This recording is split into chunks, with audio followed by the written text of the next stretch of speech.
Best varicose veins చికిత్సనే పొందండి. నొప్పి లేని చికిత్స కోసం సంప్రదించండి ఎబిస్ హాస్పిటల్.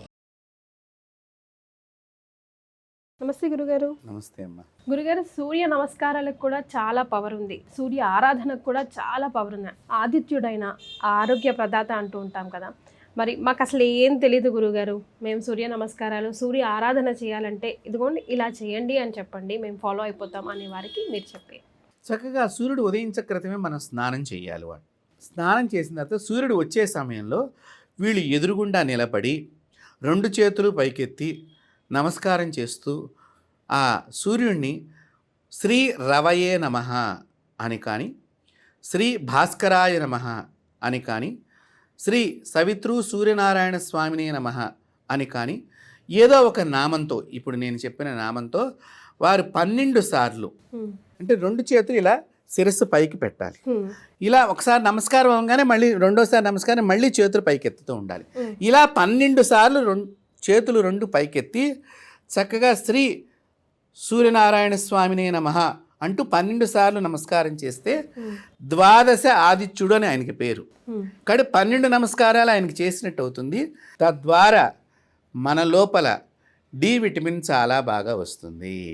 ఇప్పుడు చాలామంది డి విటమిన్ లేక చాలామంది అనారోగ్యాలు, కరోనా తర్వాత చాలామందికి డి విటమిన్ తగ్గిపోతూ వస్తుంది. కాబట్టి డి విటమిన్ మనకి సూర్యుడి నుంచి చక్కగా, ఇప్పుడు మీరు బాగా గమనించండి, చాలామంది దేవుళ్ళ వల్ల ఉపయోగం ఏమిటి? మరి ఇప్పుడు సూర్యుడిని దేవుడు అని చెప్పింది హిందూ ధర్మం. సూర్యుని దగ్గర నుంచి మనకి ఏ శక్తి వస్తుందండి? ఒక డి విటమిన్ అనేది వస్తుంది. కాబట్టి నీవు ఆయన దగ్గర నుంచి అది తీసుకుంటున్నావు కాబట్టి నీవు నమస్కరించు అని వేదకాలంలో ఋషులు చెప్పారు. ప్రతి ఒక్కరి దగ్గర నుంచి 84 లక్షల జీవాలు ఉన్నాయి ఈ సృష్టిలో.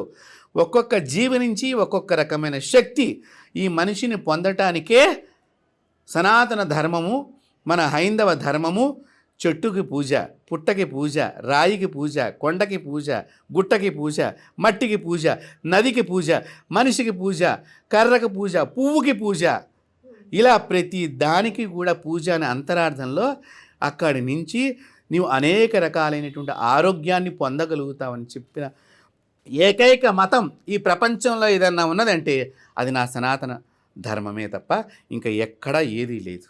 కాబట్టి ప్రతిరోజు కూడా స్త్రీలు కానీ, చిన్నపిల్లలు కానీ, పెద్దవారు కానీ, మగవాళ్ళు కానీ, ఆడవాళ్ళు కానీ, ఏ మతం వారైనా సరే చక్కగా సూర్యుడికి ఎదురుగుండా నిలబడి 2 చేతులు అంటే పైకెత్తి ఇట్లా శిరస్సు పైన చేతులు ఉండాలి.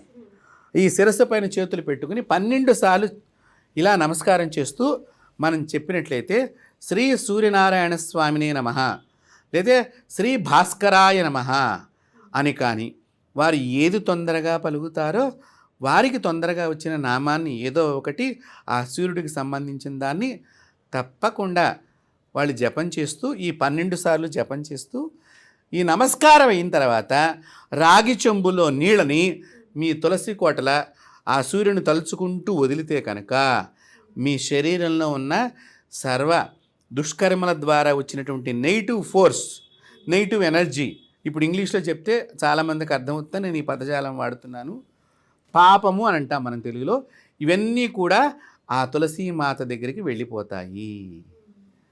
అందువలన ప్రతిరోజు కూడా సూర్యుడి యొక్క ఆరాధన చేయటం చాలా ఉత్తమోత్తమం కూడా.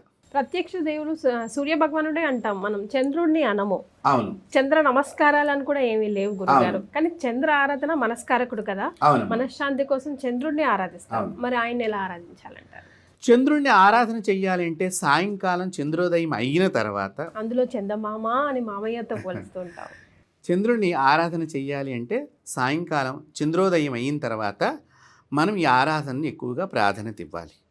ఈ చంద్రోదయ సమయంలో కనుక ఎవరైతే చంద్రుని ఆరాధన చేస్తారో వారందరికీ కూడా మనసు ఉల్లాసంగా, ఉత్సాహంగా, చాలా ఆనందంగా ఉంటుంది. దీన్ని ఆరాధన చేసేటువంటి వాళ్ళు చంద్రుడికి ప్రీతికరమైనటువంటి పదార్థాలతో పూజించాలి. ఏంటి గురుగారు అవి? తెల్లని పుష్పాలు, తెల్లని పాలు, పెరుగు, పంచదార, బియ్యము, ఇవన్నీ కూడా చంద్రుడికి సంబంధించిన ముఖ్యమైనటువంటివి.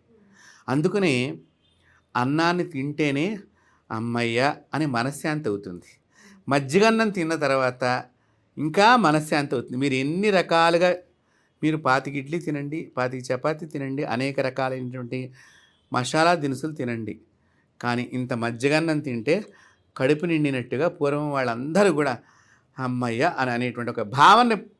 అంటే ఇక్కడ ఏమిటి, చంద్రుడు సంపూర్ణంగా మన శరీరంలోకి ప్రవేశిస్తున్నాడు. అందువల్లనే అన్నద్వేషం పెట్టుకోవద్దు. అన్నాన్ని పారవేస్తే ఒక దేవతని మీరు పారవేసినట్లు లెక్క. కాబట్టి అన్నాన్ని ఎప్పుడు పారవేయవద్దు. అన్నం కూడా చంద్రుడికి ఇష్టమైనటువంటిదే కాబట్టి, బియ్యం నుంచి వచ్చినటువంటిది కాబట్టి ఆ అన్నాన్ని భగవంతుడికి సమర్పణ చేసి మనం భోంచెయ్యాలి. అది ప్రసాదం అవుతుంది. కాబట్టి అన్నాన్ని చెప్పులతో తినకూడదు. నుంచుని సాధ్యమైనంత వరకు నుంచుని తినకుండా ఉండటం ఉత్తమం. ప్రస్తుత కాలంలో వడ్డన చేసేవాళ్ళు కూడా జనాభా తగ్గిపోయారు కాబట్టి నుంచుని తినే పరిస్థితులు ఏర్పడ్డాయి. నిజంగా చెప్పాలి అంటే కొంత శరీరానికి మోకాళ్ళ వ్యాధులు, నడుముకు సంబంధించిన వ్యాధులు పెరిగిపోవటం మూలకంగా కూడా వాళ్ళు అక్కడ కూర్చునే వసతి లేక నుంచుని తినటం అనేది ప్రారంభమైంది. సరే, ఏదేమైనప్పటికీ కూడా చెప్పులు లేకుండా తినటము, విడిచిన బట్టలు ఒంటి మీద లేకుండా తినటము, తినే ముందర అన్నాన్ని నమస్కారం చేసి తినటం ద్వారా చంద్రుడు చాలా సంతోషపడతాడు. చంద్రుడు ఎప్పుడైతే సంతోషపడతాడో లక్ష్మీదేవి ఆనందం పొందుతుంది. ఎప్పుడైతే లక్ష్మి ఆనందం పొందిందో విష్ణువుకి ముఖంలో సంతోషం కలుగుతుంది. ఎప్పుడైతే విష్ణు ముఖం ఆనందంగా ఉన్నదో శివుడికి తేజస్సు పెరుగుతుంది. శివుడికి తేజస్సు ఎప్పుడైతే పెరిగిందో అన్నపూర్ణాదేవి పరిపూర్ణమైనటువంటి ఆనంద తత్వాన్ని పొందుతుంది. అన్నపూర్ణాదేవి ఎప్పుడైతే ఆనందం పొందిందో అందరికీ ఆరోగ్యం అప్పుడు లభిస్తుంది. ఇంత ఇంటర్లింక్ ఉంది కదా గురుగారు. ప్రతి దానికి చాలా సూక్ష్మంగా లోపల మనకు తెలియనటువంటి చాలా శక్తివంతమైనటువంటి పనులు జరుగుతూ ఉంటాయి. చాలా సంతోషం గురుగారు. ధన్యవాదాలు.